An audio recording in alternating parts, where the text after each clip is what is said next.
아멘. 오늘 하나님께서 우리에게 주신 말씀은 예레미야 41장 1절부터 18절까지 말씀입니다. 예레미야 41장 1절부터 18절까지 말씀입니다. 예레미야 41장 1절부터 18절까지 말씀을 제가 봉독하도록 하겠습니다. 일곱째 달에 왕의 종친 엘리사마의 손자요 느다냐의 아들로서 왕의 장관인 이스마엘이 10사람과 함께 미스바로 가서 아히감의 아들 그다랴에게 이르러 미스바에서 함께 떡을 먹다가 느다냐의 아들 이스마엘과 그와 함께 있던 10사람이 일어나서 바벨론의 왕의 그 땅을 위임했던 사반의 손자 아히감의 아들 그다랴를 칼로 쳐 죽였고, 이스마엘이 또 미스바에서 그다랴와 함께 있던 모든 유다 사람과 거기에 있는 갈대아 군사를 죽였더라. 그가 그다랴를 죽인 지 이틀이 되었어도 이를 아는 사람이 없었더라.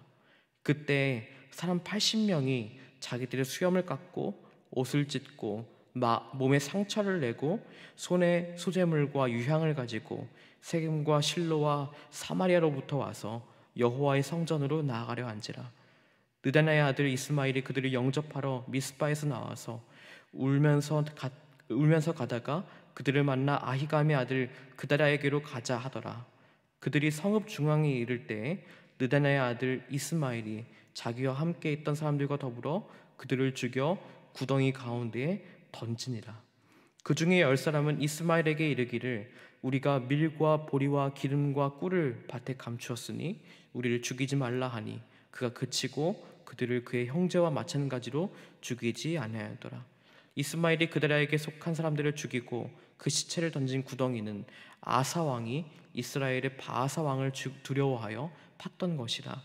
느다냐의 아들 이스마엘이 그가 쳐 죽인 사람들의 시체를 거기에 채우고 미스바에 남아있는 왕의 딸들과 모든 백성 곧 사령관 느부사라단이 아히감의 아들 그다랴에게 위임하였던 바 미스바에 남아있는 모든 백성을 이스마엘이 사로잡되 곧 느다냐의 아들 이스마엘이 그들을 사로잡고 암몬 자손에게로 가려고 떠나니라. 가랴의 아들 요하난과 그와 함께 있는 모든 군 지휘관이 느다냐의 아들 이스마엘이 행한 모든 악을 듣고 모든 사람을 데리고 느다냐의 아들 이스마엘과 싸우러 가다가 기브온 큰 물가에서 그들을 만나매 이스마엘과 함께 있던 모든 백성이 가랴의 아들 요하난과 그와 함께 있던 모든 군 지휘관을 보고 기뻐한지라. 이에 미스바에서 이스마엘이 사로잡은 그 모든 백성이 돌이켜 가랴의 아들 요하난에게로 돌아가니 느다냐의 아들 이스마엘이 8사람과 함께 요하난을 피하여 암몬 자손에게로 가니라. 가랴의 아들 요하난과 그와 함께 있던 모든 군 지휘관이 느다냐의 아들 이스마엘이 아히감의 아들 그다랴를 죽이고 미스바에서 잡아간 모든 남은 백성 곧 군사와 여자와 유아와 내시를 기브온에서 빼앗아 가지고 돌아와서 애굽으로 가려고 떠나 베들레헴 근처에 있는 게롯 김함에 이르러 머물렀으니 이는 느다냐의 아들 이스마엘이 바벨론의 왕이 그 땅을 위임한 아히감의 아들 그다랴를 죽였으므로 그들이 갈대아 사람을 두려워함이었더라. 아멘. 이 새벽 제단에 나오신 성도님 한 분 한 분을 또 사랑하고 축복합니다. 또 이것을 또 온라인 유튜브로 함께 드리고 계신 성도님들 환영하고 축복합니다. 참 잘하셨고 참 잘 선택하셨습니다. 이 시간 하나님께서 주시는 놀라운 은혜와 또 하나님께서 주시는 위로의 말씀이 이 시간 함께 하시기를 간절히 기도하겠습니다. 오늘 본문 내용이 꽤 깁니다. 그래서 차근차근 좀 설명을 드리려고 하는데 좀 설명하는 부분이 좀 많게 되어서 감안하고 좀 들어주셨으면 좋겠습니다. 오늘 본문의 시작은 바벨론으로부터 유대 지방의 총독으로 부임받은 그다랴의 짧은 통치가 어떻게 끝나는지를 보여주고 있습니다. 바벨론으로부터 임명받은 유대 총독이니 당연히 친바벨론 정책을 펼쳤겠지요. 그런데 여전히 유대 땅 안에는 바벨론의 통치와 지배력을 거부하는 세력들이 있었습니다. 그중 유다의 왕족이었던 이스마엘이라는 사람이 있었습니다. 이 이스마엘은 자신과 마음이 합한 10명을 모아서 이 총독 그다랴 암살을 모의합니다. 결국 이들은 미스바라는 곳에서 총독 그다랴를 암살하고 그와 함께 있던 유대 사람들과 그를 호위하던 갈대아 군대, 그러니까 바벨론 군대까지 모조리 죽입니다. 이 일은 불과 예루살렘이 멸망당하고 그 나라가 유대 땅에서 통치를 시작한 지 석 달이 조금 안 되었던 일곱째 달이었다고 성경은 기록하고 있습니다. 이스마엘은 도대체 왜 그의 목숨을 걸면서까지 그달의 암살을 이행했을까요? 왜 그는 이것을 목숨보다 더 중요한 임무로 여겼을까요? 이스마엘에게는 이것이 영적인 회복이라고 생각이 들었기 때문일 것 같습니다. 이스마엘의 입장에서 보면 더럽다고 여기는 바벨론부터 유대 땅을 정결하게 할 수 있는 유일한 방법이었다고 생각이 됩니다. 성경은 이 이스마엘의 그달의 암살 사건이 일어난 장소를 미스바라고 소개합니다. 근데 이 미스바가 사실 오늘 본문에서 처음 등장하는 장소는 아닙니다. 미스바는 바로 이스라엘의 영적 지도자였던 사무엘이 영적인 각성 운동을 일으켰던 곳입니다. 이때가 어떤 때였습니까? 하나님의 말씀이 희귀하여서 이상이 잘 보이지 않았고요. 엘리의 두 아들들은 온갖 죄를 일삼았습니다. 결국 엘리 가문은 블레셋에게 철저하게 짓밟히고 하나님의 궤까지 빼앗기게 되는 치욕을 겪게 되었습니다. 이때 바로 사무엘이 백성들을 미스바로 모이게 하고 영적인 각성을 부르짖습니다. 사무엘상 7장 3절에서 4절에 이렇게 말씀합니다. 사무엘이 이스라엘 온 족속에게 말하여 이르되 만일 너희가 전심으로 여호와께 돌아오려거든 이방 신들과 아스타롯을 너희 중에서 제거하고 너희 마음을 여호와께로 향하여 그만을 섬기라. 그리하면 너희를 블레셋 사람의 손에서 건져내시리라. 이 이스라엘 자손이 바알들과 아스타롯을 제거하고 여호와만 섬기니라 라고 되어 있습니다. 그러니까 절체절명의 위기의 순간 하나님의 영광이 떠났다라고 이야기했던 엘리 시대를 지나서 이제는 그 뒤를 이어받은 사무엘이 영적인 각성을 부르짖었던 것이죠. 그 영적인 각성을 부르짖었던 곳이 바로 미스바라는 말입니다. 이렇게 미스바에 대해서 긴 설명을 드리는 이유는 이제 오늘 본문으로 돌아와서 민족주의자였고 또 왕족이었던 이스마엘의 입장에서 한번 생각을 해보자는 겁니다. 지금 나라가 무너진 이 상황에서 자신이 할 수 있는 최고이고 최선의 선택은 저 바벨론 땅에서 세운 꼭두각시 그 나라를 끌어내리고 죽이는 것이었습니다. 그리고 다시 유대 왕족이 다시 서는 일인 것이죠. 근데 이것이 우연의 일치였을까요? 아니면 이스마엘을 필두로 한 암살단의 의도였을까요? 그들은 이 암살을 영적 각성이 일어났던 미스바에서 수행합니다. 자신들의 거사를 영적인 각성이라고 생각했던 것일지도 모르겠습니다. 근데 이것은 그들만의 생각이었습니다. 하나님의 뜻은 결코 이스마엘의 뜻과 같지 않았습니다. 예레미야를 통해서 1차 포로, 2차 포로로 바벨론에게 끌려가는 이들에게, 그 포로들에게 주구장창 예레미야를 통해서 하신 말씀은 이스마엘의 생각과는 오히려 정반대의 말씀하셨습니다. 너희는 곧 돌아올 거다. 너희 고생할 날이 이제 곧 끝나니까 돌아갈 준비를 해라. 이렇게 전혀 말씀하지 않으셨고요. 예레미야 29장 5절에서 6절에 이렇게 이야기합니다. 이렇게 말씀하셨습니다. 너희는 집을 짓고, 바벨론에서 집을 지으라는 말이죠. 너희는 포로로 끌려간 그 바벨론에서 집을 짓고 거기에 살며 텃밭을 만들고 그 열매를 먹으라. 아내를 맞이하여 자녀를 낳으며 너희 아들이 아내를 맞이하여 그 너희 딸이 남편을 맞아 그들로 자녀를 낳게 하여 너희가 거기에서 번성하고 줄어들지 아니하게 하라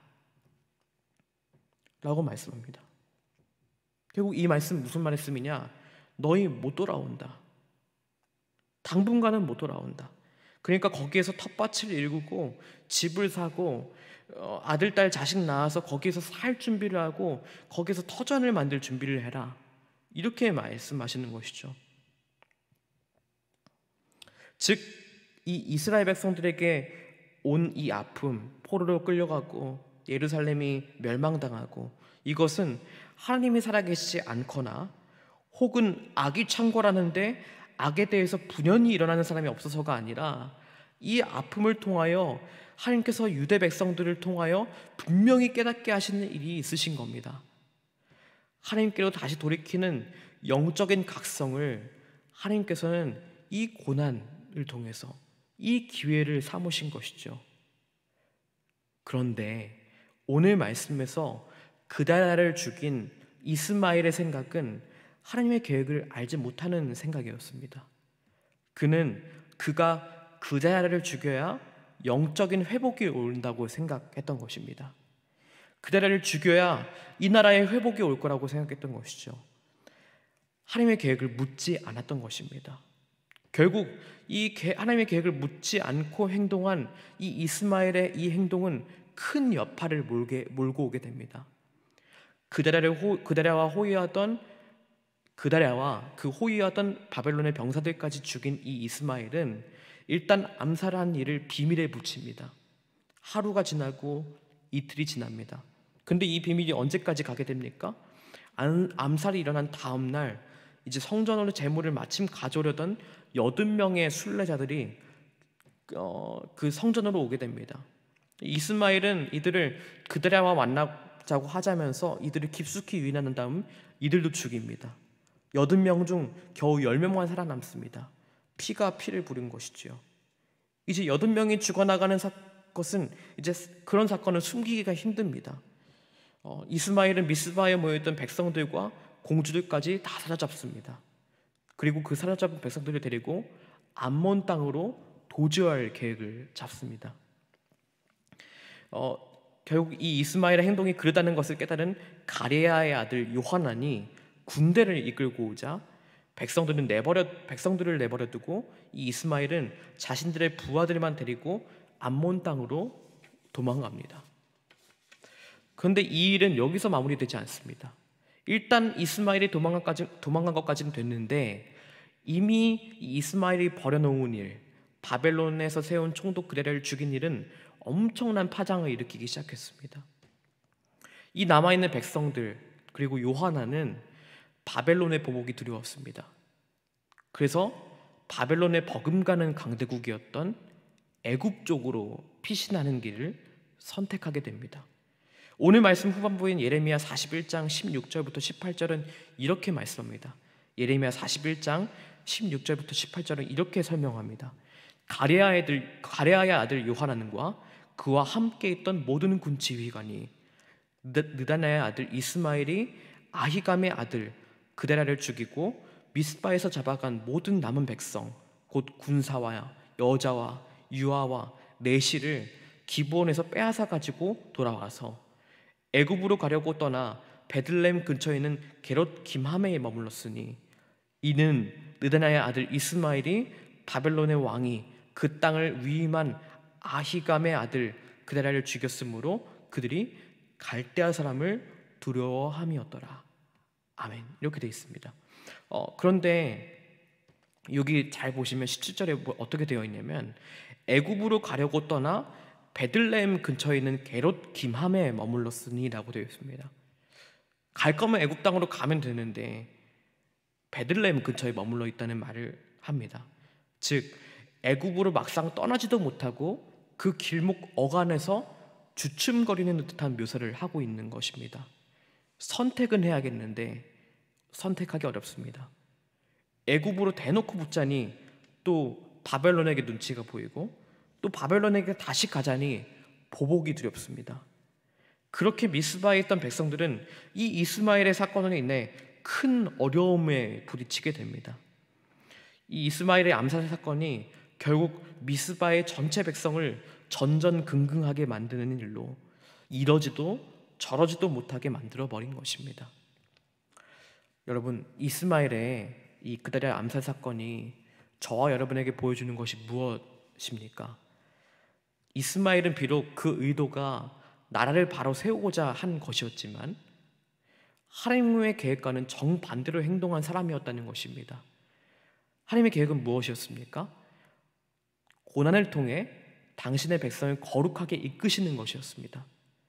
근데 이스마엘은 그것을 거부했습니다.